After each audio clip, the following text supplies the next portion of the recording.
everybody, welcome to Single and Married with Ezzy. My name is Ezzy Odimoko. I'm a mom and I love talking about relationships. Today, I'm going to share with you 6 mistakes to avoid in conflict. 6 mistakes to avoid in conflict. But before I do that, let's talk about my new book, Brighter Days, 100 Thoughts of Hope, Love, and Blessing. It is an awesome book. It has 100 inspirational thoughts for you that you can use as a devotional. You can read it on a, can read it like a book or use it as a devotional daily. You would have portions to read. Awesome book. I recommend that you get one for yourself and for somebody close to you. All right. So today we're going to talk about 6 mistakes to avoid in conflict. Now, when it comes to relationships, when it comes to marriages, conflict will come. But the question is, how do you manage it? How do you reduce its reoccurrence? Today, we're going to look at things to avoid, mistakes to avoid, okay? So number 1, avoid calling each other names, all right? Avoid calling each other names when you argue or when you are in conflict. Why? Because you want to make sure that you don't demean your spouse, you don't demean your partner, and the things you say, even after the quarrel is over, it can be playing on your partner's mind. So though that is a no-no, you don't call them names, you don't say things that will belittle them and make them feel less of who they are, right? You want to absolutely avoid name calling. Avoid name calling so that you can find ways to resolve and get out of that conflict. The second thing that you must avoid is never hit your partner. Never, ever, ever, ever hit your partner, okay? Never lay your hands on your partner for whatever reason, no matter how upset you are, how angry you are, that is a no, all right? Number 3, the third thing I want you to avoid when in conflict is avoid shouting at your partner. Avoid shouting at your partner. Why? Because when you shout and anger is rising, things can escalate very easily and get out of hand, right? And become more difficult to find a solution or a resolution. So avoid shouting, avoid yelling, avoid angry bursts that terrify your partner. Now, the fourth thing I want you to avoid is bringing up the past. People tend to complain, when things happen, oh, he brings back what happened before, or she brings back what happened before.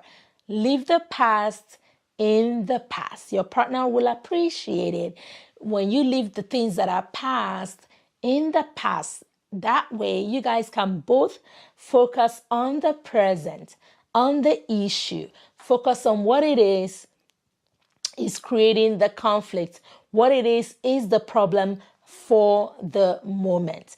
Another thing that happens when you focus on the past is, think about it. It can make a person feel hopeless, feel like, I don't think there's any hope for me. I don't think I will ever become better because no matter what I do, my past is always brought up, right? And we don't want that. We want to give people hope, including our spouses. When in conflict, we want to give them hope to say, this can be better. I trust that you can do better next time. So avoid the past, leave the past where it belongs, bygone, be bygone, okay?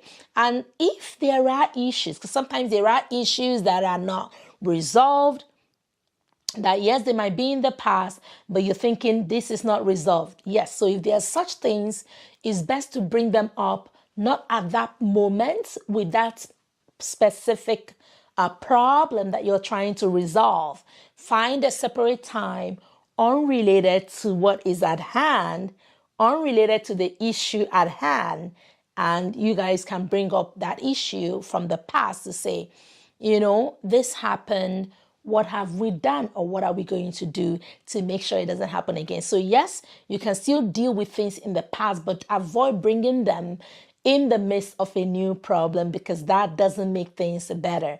It will only make things worse. Okay. Now, number 5, avoid making threats. Avoid making threats, right? I'm going to leave you. I'm going to divorce you. I'm going to do this, and I'm going to, you can mention them. Avoid making threats. Threats don't help. Threats will only make a person dig into their position.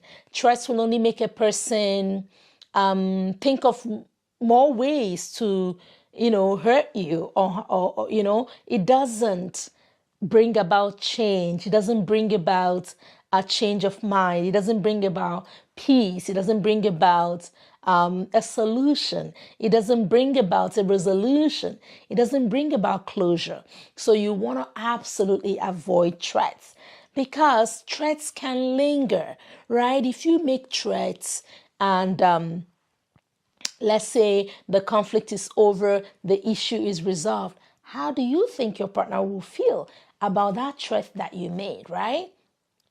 He may be thinking, he may dwell on it and say, you know what? This woman threatened to leave me. Who knows if she's going to stay, right? Who knows if she's going to walk away the next time we quarrel? Or if it was the man who threatened, it could make a woman say, this man threatened to leave me.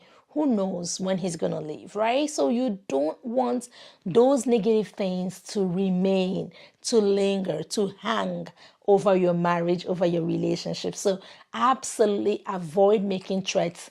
They are not good when in conflict, okay?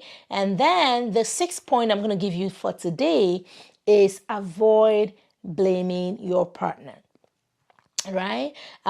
Humans, we always like to blame. Think of the story in the Garden of Eden, when Adam and Eve had eaten the forbidden fruit, and God came to them and said, Adam, what did you do?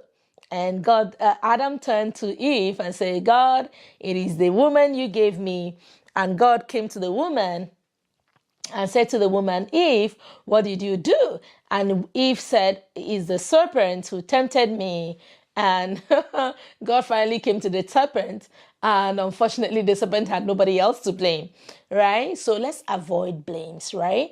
When in conflict, you're looking for, what can I learn from this? Okay, what happened? What set this off? What triggered this? What caused this? What escalated this? How can I de-escalate this? How can I not have this repeat, right? What can I learn? What can I take away from this? Avoid blame as much as, as appealing as it may look. To blame and to apportion blame and to point fingers and to say, you did this and this is the reason. That doesn't bring any resolution. That doesn't bring any solution. That doesn't help at all. So I would recommend that you totally avoid laying blames and avoid escalating. Instead, look for ways to make peace. Look for ways to de-escalate. Look for ways to open up that door for communication.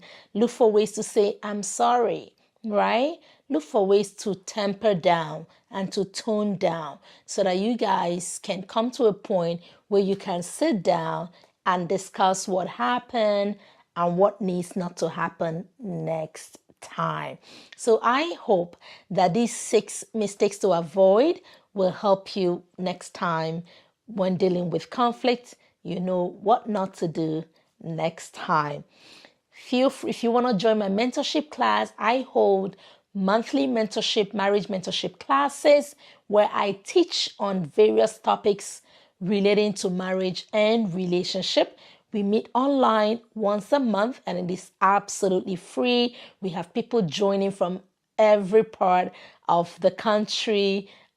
So feel free, if you want to be part of that, if you think that could benefit you, you're most welcome.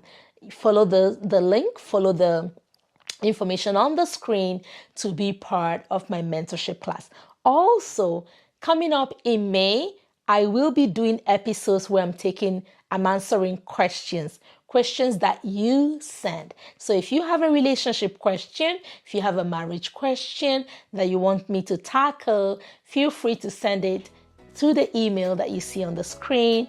And who knows, your question may be taken and answers provided. And so till next time, is goodbye and God bless from Single and Married with Ezzy. Bye-bye.